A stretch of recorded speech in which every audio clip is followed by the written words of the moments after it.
Welcome to WestfordCAT's weekly news show. I'm Alex Svensson. It's the beginning of December and the holiday season is here, and we got a bunch of news stories for you. Let's start off with the top stories from this week. The Westford Select Board met last Tuesday, November 25th, for a meeting that included a request to approve the Luminaries Around the Common event on the Westford Town Common, a public hearing to approve a transfer and address change to Westford Market and Liquors to Liquor Junction, and a response to requests to approve the application for a common vittles license for Para Grill. The meeting also included a joint meeting with the school committee to receive an update, a request to restructure, and appoint members to the DEI committee, as well as a discussion regarding a roof-mounted solar generation system installation at the Blanchard Middle School.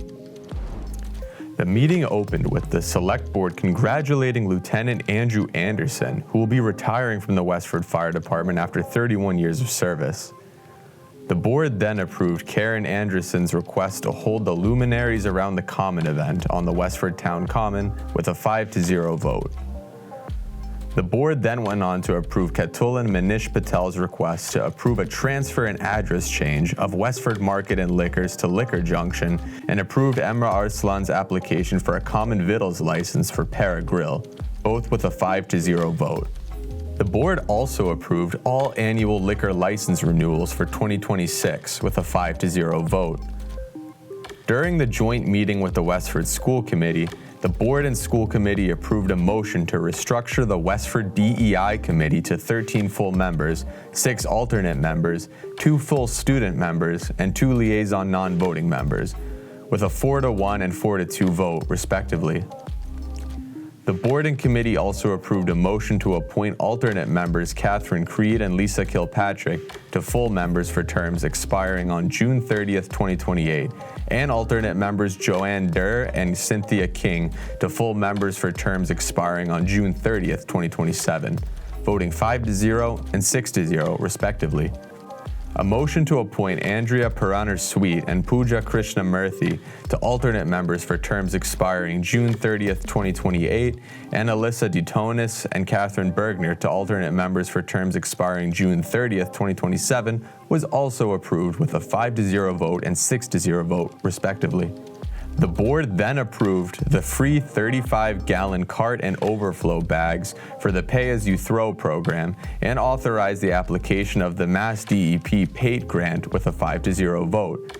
Then approving a request from the Cultural Council to add a membership seat for a 1-year term to expire on June 30th, 2026, and approved WestfordCAT's request for a MOU extension with a 5-0 vote on all items. Finally, the board voted 5-0 to approve the 2026 Select Board meeting calendar, approve a request to authorize the Select Board Chair to submit a district compliance application for MBTA communities to the Executive Office of Housing and Livable Communities for compliance with the Section 3A of the Zoning Act, and approved a request to approve an accelerated payment structure for the final installment of the 3M PFA's multi-district litigation settlement for the amount of approximately $530,751.61, and finally approved the Mass DEP Sustainable Materials Recovery Program grant in the amount of $6,370 as requested by the Town Manager's Office. The Westford Planning Board met on November 17th for a meeting that included updates on pedestrian improvements, a review of a 4-lot approval, not required, or A&R plan on West Street, and a request to release funds associated with the Groton Road/Didonato Drive subdivision bond. As always, the meeting opened with an open forum where Planning Board Vice Chair Bob Schaefer reported that the Pedestrian Movement Committee is still waiting on finalized dates for its January public workshops. Schaefer said those sessions will address proposed sidewalk improvements between the Regency property and Powers Road along Route 110. The board then discussed the A&R plan for West Street. Attorney Melissa Robbins, who represents the Valley Family Trust, appeared with engineer Matt Waterman to present an A&R plan involving 4 lots at 37 West Street. Waterman outlined the proposed lot layouts, noting that they range from 44,000 to 54,000 square feet, each with the required 200 feet of frontage. Robbins then addressed the unusual history of Cowdrey Hill Road, describing it as a discontinued public way, formerly discontinued in 1943, well before subdivision control law took effect in Westford. Board members expressed interest in inspecting the road, citing concerns about width, gravel conditions, and available utilities. At the request of several members, the board voted to continue the A&R hearing to December 1st, allowing time for town council to review Robbins' legal opinion and for interested members to conduct a visit of the site. The board next reviewed a bond release request for the completed subdivision at 472-476 Groton Road. With the roadway recently accepted as a public way at town meeting, the applicant sought release of the remaining 15% retainage. Town planner Joe Ginowitz confirmed all inspections and as-built plans were complete. The board waived the application fee, agreeing that it was counterintuitive to charge applicants to request return of their own funds, and unanimously voted to release the remaining bond funds contingent on final recording of the deed by the select board. Westford Police Chief Mark Chambers spoke at the Westford League of Women's Voters meeting on November 20th, answering questions posed by members of the League and other meeting attendees regarding what both Westford police officers and members of the public are and are not allowed to do while witnessing an arrest by U.S. Customs and Immigration Enforcement officers. The meeting took place one day after the League joined the Westford First Parish Church, United, and St. Mark's Episcopal Church for the Bearing Witness at ICE demonstration outside of the ICE Boston field office in Burlington. Questions included to what extent Westford police officers and members of the public can intervene during an ICE arrest, if ICE officers can enter certain town buildings, properties, or personal cars, and the legality of the officers' tactics and what members of the public have the right to ask ICE officers at the scene of an arrest. During the meeting, Chambers said the Westford Police Department does not notify ICE officers if they have arrested someone who is undocumented, and that they can only work with ICE to make arrests if there's a federal criminal warrant against an individual, not a civil immigration detainer. The Westford Police Department plays zero role in immigration enforcement, Chief Chambers said during the meeting. The only time that we will touch immigration is if it is a federal warrant for a federal crime, and that person happens to also be an undocumented immigrant. We do not notify ICE of anyone who comes into our custody that may be undocumented. It does happen frequently, but more often than not, it's usually a licensed situation. Chambers said there was at least one recent ICE arrest that took place in Westford that he was aware of, which he said occurred this past October after an individual was taken into custody by Westford police officers after officers alleged the individual was driving without a license.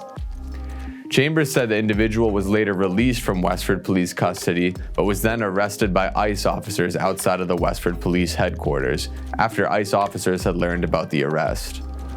We did have one situation about 2 months ago where we had someone that had been placed under arrest for a subsequent offense while driving without a license, Chief Chambers said during the meeting. As part of our booking process, we take photographs and fingerprints, and the fingerprint system right now is all online because we have to transmit the fingerprints to make sure that the person's identity is confirmed. ICE was notified through that system that we had somebody in our custody who was under an immigration detainer at the time. They asked us to hold him. We said no. They waited outside of our station, so once he was bailed out, he walked out of the station and they did take him into custody. Chambers said while ICE officers cannot enter a private home unless they have issued a warrant against the homeowner and cannot enter any other buildings that are not open to the public, he said officers are allowed to enter any building including churches, libraries, and schools if they are considered to be a building accessible to the public. He also said officers can enter cars if they have reasonable suspicion, as cars fall under a different jurisdiction than homes and public buildings. For residents who are interested in learning more about their rights and what ICE officers can and cannot do, Chambers said they can reach out to the Massachusetts Attorney General Andrea Campbell's office for guidance on immigration law and a Know Your Rights guide to ICE arrests. That's it for this week's top stories. Now let's turn it over to our reporter Jenni who recently attended a dedication ceremony where a new bench at the Jack Walsh Field was unveiled in honor of a beloved Westford pediatrician. Thank you, Alex. After more than 40 years at Pediatrics West, Dr. Andreas Athanasiou retired in December 2024. He was loved by his patients and staff, known for his calm, reassuring, and easy manner with patients and families. Sometimes Dr. A, as he's known around Westford, even used humor to help little kids who were afraid of the doctor's office.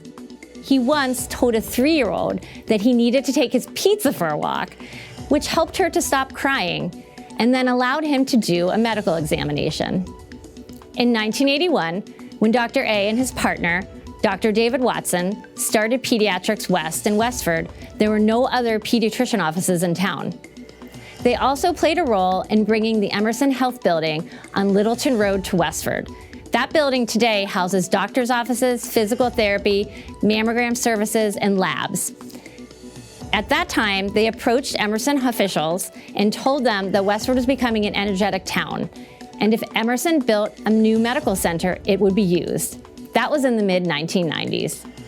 That facility is still there today, and Pediatric West, the first tenant, still has one of its offices located in the building.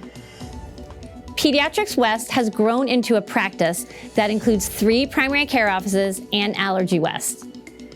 Dr. A noted that there were at least 3 dramatic advances in medicine over the course of his career, including new childhood immunizations, advice to hydrate children when they have diarrhea to keep them out of the hospital, and using newer asthma medications. Staff members of Pediatrics West worked with the Westford Monuments Committee to dedicate a bench at Jack Walsh Field near the playground on November 8th. I attended the dedication, which included remarks by Pediatrics West Chief Operating Officer Karen Joyce. But so, Dr. A's been with our practice since 1981. And with Westford was like nothing. Came here, got to work taking care of the kids in the community. And since then, it's been just this constant presence in the community. So it's not just that taking care of sick kids, healthy kids, but being involved with things. As our practice grew, opening up new offices, we've kind of expanded our reach, but it's always had this just kind of family sense to it. And people would say, what would Dr. A do? Was what people would say. Staff members at Pediatrics West say that Dr. A left behind a legacy of caring and the expertise he instilled in the staff he guided for many years. Reporting for the WestfordCAT, I'm Jenni Bahanik. Westford State Representative James Arciero and State Senator John Cronin joined the majority of the Massachusetts House of Representatives and all of the Massachusetts Senate in approving a supplemental budget that aims to prioritize affordability for Massachusetts residents and protections for those who have been negatively impacted by the federal government's decisions. The bill, known as H4761, was approved by both the House and Senate on November 19th. The legislature said the bill allocated the final expenses of fiscal year 2025 and will provide funding for mass health, hospitals and reproductive care, financial aid for students at public colleges and universities, the Universal Meals Program for public school children, and operational enhancements to improve how Massachusetts residents access SNAP. With both branches of the legislature voting in favor of the bill, it is now up to Governor Maura Healey to sign it into law or veto. Westford Superintendent Christopher Chu is back in the spotlight this holiday season as Ebenezer Scrooge in Lyric Stage Boston's production of A Sherlock Carol. The show runs from November through December 21st and combines literary classics A Christmas Carol with the Sherlock Holmes stories. The production imagines Scrooge years after his Christmas Eve transformation and begins with a grown-up Tiny Tim seeking the detective's help to investigate Scrooge's mysterious death. Chu, who has performed professionally in the Boston area for more than 25 years, said audience can expect a lively, multi-layered performance. It is a fun, quick-paced Sherlock mystery and ghost story rolled up in one, Chu told WestfordCAT. A group of actors play multiple roles while stringing together familiar aspects of different stories into one.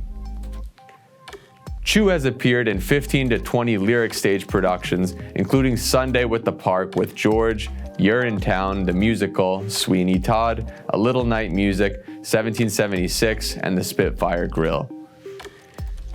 Chu said he continues acting despite his responsibilities as superintendent, thanks to rehearsals that take place in the evenings and on weekends.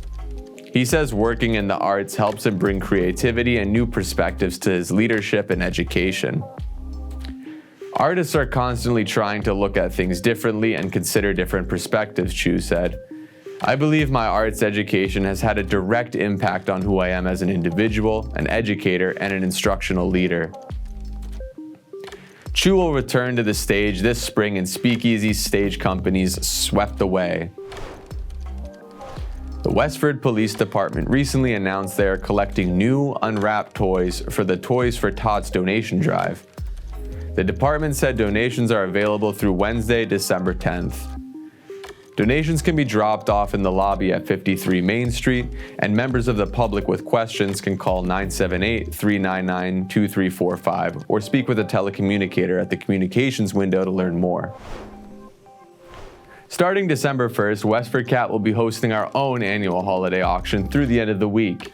The auction will be available online. Just go to app.galabid.com/WCAT holiday auction. You do not want to miss out on these amazing prizes this year. Now let's take a look at this week's weather forecast. Following a wet weekend, the wet weather, including rain and possible snowfall, will continue throughout most of the week, with the greatest chances for rain on Monday through Thursday and a chance for a wintry mix or snowfall on Thursday. Friday and Saturday are expected to be clearer with another chance for snowfall next Sunday. Temperatures will start in the 40s early next week before dropping down to the mid to low 30s later in the week, something we'd expect to see this time of year. According to AccuWeather, it is predicted that much of Massachusetts will have a slightly snowier winter than that last couple years, with the most significant storms occurring early and late in the season. AccuWeather forecasts around 36 to 40 inches of snowfall, which is more than last winter but below the historical average of 49.2 inches. Additionally, forecasters expect that a weak La Niña climate pattern will be a major factor this winter. While strong La Niñas often mean drier weather, weak ones can result in average or slightly above average snowfall in New England, as the region becomes a battleground between cold and mild air masses. That's it for weather. Now let's take a look at sports for this week. To start us off, let's turn it over to our reporter Emily Collins, who recently attended a Thanksgiving football luncheon hosted by the Westford Rotary Club, along with players from the Westford Academy Ghosts varsity football team and their rivals, the Acton-Boxborough Revolution. Thank you, Alex. Players, coaches, and community leaders from Westford Academy and Acton-Boxborough Regional High School came together on November 19th for the 33rd Thanksgiving football luncheon. Students, staff, and community members gathered at the Boxborough Regency for the joint tradition hosted by the Acton-Boxborough and Westford Rotary Clubs. The luncheon is held annually and served as a symbolic kickoff to the long-standing Thanksgiving Day rivalry game. Organizers emphasized that the luncheon's purpose was to bring the two schools closer together ahead of the holiday matchup and remind students and families that the rivalry is rooted in respect, leadership, and shared community values. We have tremendous respect for Acton-Boxborough, for Jim Scanlon. We are allies, Westford Academy Athletic Director Jeff Bunyan said at the event. We are aligned in everything. Yes, we compete on the field, but off the field, we work together and want what is best for student athletes. Acton-Boxborough High School Principal Joni Dean and Westford Academy Principal Dan Toomey both remarked that they were proud of their hardworking students and reiterated that the annual Thanksgiving Day game is defined by enthusiasm, community, and togetherness. Reporting for WestfordCAT, I'm Emily Collins. Great story, Emily. Thank you for sharing that with us. With the Patriots now sitting at the top of the AFC East, they are currently in a strong position to make the playoffs. The Patriots will take on AFC rivals, the Buffalo Bills, also at home on Sunday, December 14th. Kickoff is at 1 p.m. at Gillette Stadium. That's all for this week's edition of WestfordCAT News. We'll return on Sunday, December 7th with more stories. I'm Alex Svensson, and thank you for watching WestfordCAT News.